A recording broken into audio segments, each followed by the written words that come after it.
motorista. Dito sila nagmo-motor rides. And it so happened we came here on a rainy season.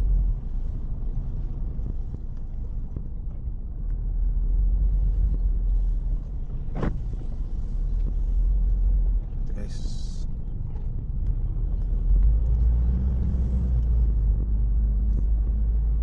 Ito yung dam na ganda. Pero makikita mo talaga ang scarcity of water this time. It's getting lower and lower ang water level. Kahit rainy season siya, not enough to recover the regular gauge sa water gauge na kailangan dapat sa dam. Ito yung dam guys, yung dam. Ito ang tayo daan na winding road. Nasa opposite way kami nasa opposite way kami dumaan. So may mga din, nag sightseeing din, nagpark sa gilid.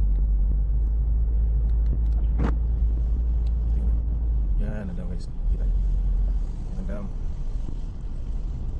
Ang lawak ito guys, lawak ito. Ang doon ang sa bandang dulo yung taas yung water level. At saka maganda kasi may mga island doon, may mga parking area din sa viewpoint. Only to auto sa kundi ka napakabot sa kay Papo View dito sa Bicas. I-pause muna natin yun sa yan.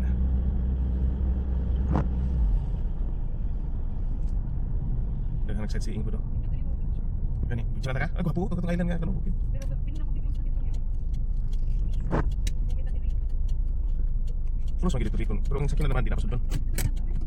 Guys, kita nyo guys, tingnan mo na. Yan, ganda naman. Yan. Tara doon kami punta doon. Yun ang punta namin.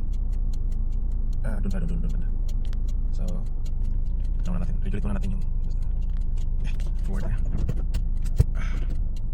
May mga nag-sightseeing din, mga motorist. Nag-sightseeing din.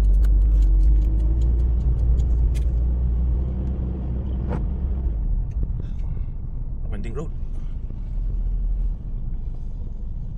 Ano kayang project dyan sa yung bundok na yan? Hindi pala dyan. Yan ang sinasabi ko campsite siguro.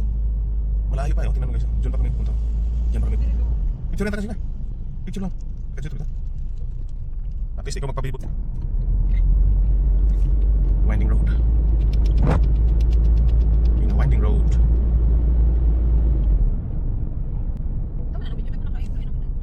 Sino yung cut-cut mo eh?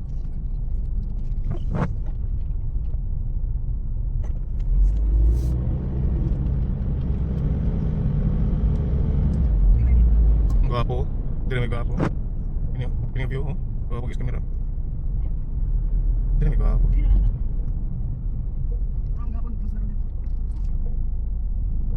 We stop here again guys because of this view. Maraming mga islets yun ang next time namin na camping. Diyan kami magka-camping next time. Maybe by August. Yun guys. Ipatayin ko na. Yun ba yung bus?